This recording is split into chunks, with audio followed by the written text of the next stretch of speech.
ವೀಕ್ಷಕರೇ, ಮಹಾಯುದ್ಧ ನ್ಯೂಸ್ ಚಾನೆಲ್ಗೆ ಸ್ವಾಗತ.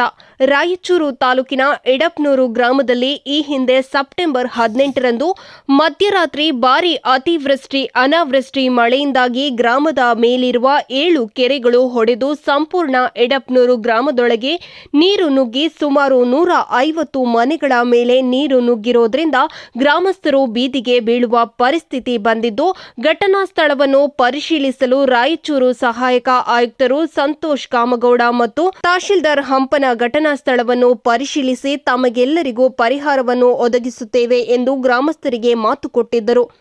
ಆದರೆ ಇದುವರೆಗೆ 35 ಫಲಾನುಭವಿಗಳಿಗೆ ಮಾತ್ರ ಪರಿಹಾರ ಬಂದಿದ್ದು, ಇನ್ನು ಉಳಿದ 115 ಕುಟುಂಬಗಳು ಬೀದಿ ಪಾಲಾಗಿವೆ. ಈಗಾಗಲೇ ಅಧಿಕಾರಿಗಳು ನೆರೆ ಸಂತ್ರಸ್ತರಿಗೆ ಶಿಫ್ಟಿಂಗ್ ವಿಲೇಜ್ ಮಾಡಿಸುತ್ತೇವೆ ಎಂದು ಹೇಳಿದ್ರು. ಆದರೆ ಇದುವರೆಗೆ ಯಾವುದೇ ಮಾಡಿರುವುದಿಲ್ಲ ಎಂದು ಅಧಿಕಾರಿಗಳ ಮತ್ತು ಜನಪ್ರತಿನಿಧಿಗಳ ನಿರ್ಲಕ್ಷ್ಯವೆಂದು ಜನರು ಆರೋಪಿಸುತ್ತಿದ್ದಾರೆ. ಗ್ರಾಮಾಂತರ ಶಾಸಕ ಬಸನಗೌಡ ದದಲ್ ಮತದಾನ ನಡೆಯುವಾಗ ಮತ ಕೇಳಲು ಮಾತ್ರ ಬಂದಿದ್ದು, ರೈತರು ಇಂತಹ ಸಂಕಷ್ಟಕ್ಕೆ ಸಿಲುಕಿದ ಸಂದರ್ಭದಲ್ಲಿ ಕಣ್ಣು ಮುಚ್ಚಿ ಕುಳಿತಿದ್ದಾರೆ. ನಮ್ಮ ಬಡವರ ಕಷ್ಟಕ್ಕೆ ಸ್ಪಂದಿಸುತ್ತಿಲ್ಲ.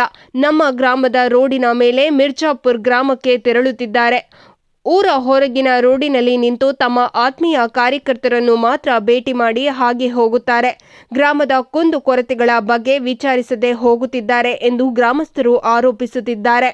ಈಗಲಾದರೂ ನಗರದ ಶಾಸಕ ಬಸನಗೌಡ ದದಲ್ ತನ್ನನ್ನು ನಂಬಿ ಮತ ಕೊಟ್ಟವರಿಗೆ ಮತ್ತು ಜಿಲ್ಲಾಧಿಕಾರಿಗಳು, ತಹಶೀಲ್ದಾರ್, ಸಹಾಯಕ ಆಯುಕ್ತರು, ಕಂದಾಯ ಅಧಿಕಾರಿಗಳು ಮತ್ತು ಗ್ರಾಮ ಲೆಕ್ಕಾಧಿಕಾರಿಗಳು ಸಂಕಷ್ಟದಲ್ಲಿರುವ ನೆರೆ ಸಂತ್ರಸ್ತರಿಗೆ ಪರಿಹಾರ ಒದಗಿಸುತ್ತಾರೋ ಇಲ್ಲವೋ ಎಂಬುದು ಕಾದು ನೋಡಬೇಕಿದೆ. ವರದಿಗಾರರು ವೀರನಗೌಡ ಗರಲದಿನ್ನಿ.